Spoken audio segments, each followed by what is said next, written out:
ঐশীর বয়স ২৮, রিহানের বয়স ২৫। ওরা দুজন ৬ বছর ধরে একে অপরকে চেনে।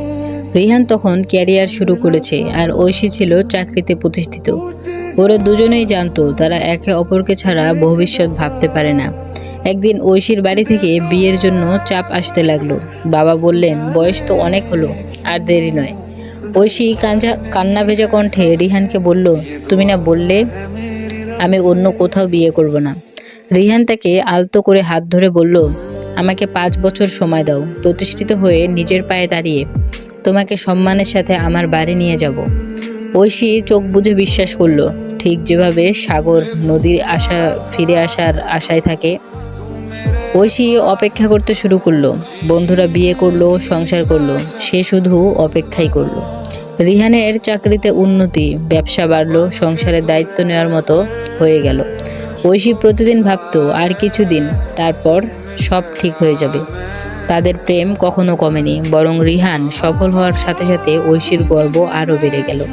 ৫ বছর পর রিহান সত্যিই প্রতিষ্ঠিত, আর পরিবার এখন তাকে নিয়ে আশা করছে, অনেক গর্ব করছে। ঐশী বলল, এবার তোমার পরিবারে চলে আসি, বিয়ের কথা বলবে। রিহান নীরব, চোখে অদ্ভুত এক দ্বিধা। একদিন বলল, আমি চেষ্টা করব। কিন্তু সত্যটা ছিল একেবারে উল্টো।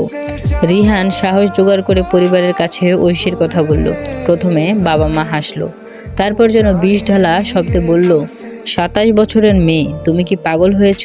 বুড়ি হয়ে গেছে। আমরা আমাদের ২৫ বছরের ছেলেকে ১৮ থেকে ১৯ বছরের মেয়েকে দিয়ে বিয়ে দিতে চাই। ছেলের সফলতার পর এখন বুড়ি মেয়েকে বিয়ে করবে? মেয়েদের বয়স বাড়লে ভাগ্য খারাপ হয়। জঘন্য, কষ্টদায়ক তীরের মতো কথা বলতে লাগলো। রিহান কিছুক্ষণ চুপ করে রইল, তারপর বলল, কিন্তু মা, আমি ওকে অনেক ভালোবাসি। মা বলল, ভালোবাসা দিয়ে বাড়ি চালানো যায় না। এখন বড় হয়েছ, বুঝতে শিখো। ঐশী খবর পেল রিহান তাকে নয়, বাবা মায়ের পছন্দ করা ১৮ বছরের মেয়েকে বিয়ে করেছে। ঐশীর হাঁটু শক্ত হয়ে যেতে লাগলো। পৃথিবীতে যেন এক মুহূর্তের জন্য সব আলো নিভে গেছে। রিহান শেষবার ফোনে বলেছিল, তোমাকে ভালোবাসি ঐশী, কিন্তু আমি পরিবারের বিরুদ্ধে যেতে পারবো না। ঐশী শুধু বলল, তুমি আমাকে ৫ বছরের প্রতিশ্রুতি দিলে, আর তার প্রতিটি দিন আমার বেঁচে থাকার শক্তি ছিল। রিহান নীরব ছিল। সেই নীরবতাটা হাজারটা ছুরির মতো কেটে গেল ঐশীর বুকের ভিতর। বিয়ের খবর রিহান নিজে দেয়নি। সম্ভবত তার ভেতরের একটা অপরাধ বোধ ছিল। ঐশী অনেক কেঁদেছে, অনেক ভেঙে পড়েছে, কিন্তু একদিন নিজের ডায়েরিতে লিখল, প্রেম করা ভুল নয়, ভুল হলো নিজের জীবন অন্যের প্রতিশ্রুতির উপর রেখে দেওয়া। ভুল হলো নিজের ভবিষ্যৎ কারো সময়ের উপর ছেড়ে দেওয়া। আমার কষ্টর গল্প যেন আর অন্য কাউকে লিখতে না হয়। ঐশী ধীরে ধীরে আবার নিজের জীবন তৈরি করতে লাগলো।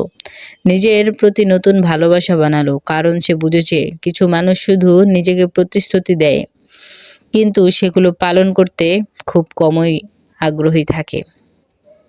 তো ভিউয়ার্স, আজকের গল্পটি কেমন লেগেছে কমেন্টে জানাবেন, আর এরকম গল্প পেতে চ্যানেলটিকে অবশ্যই সাবস্ক্রাইব করে রাখবেন।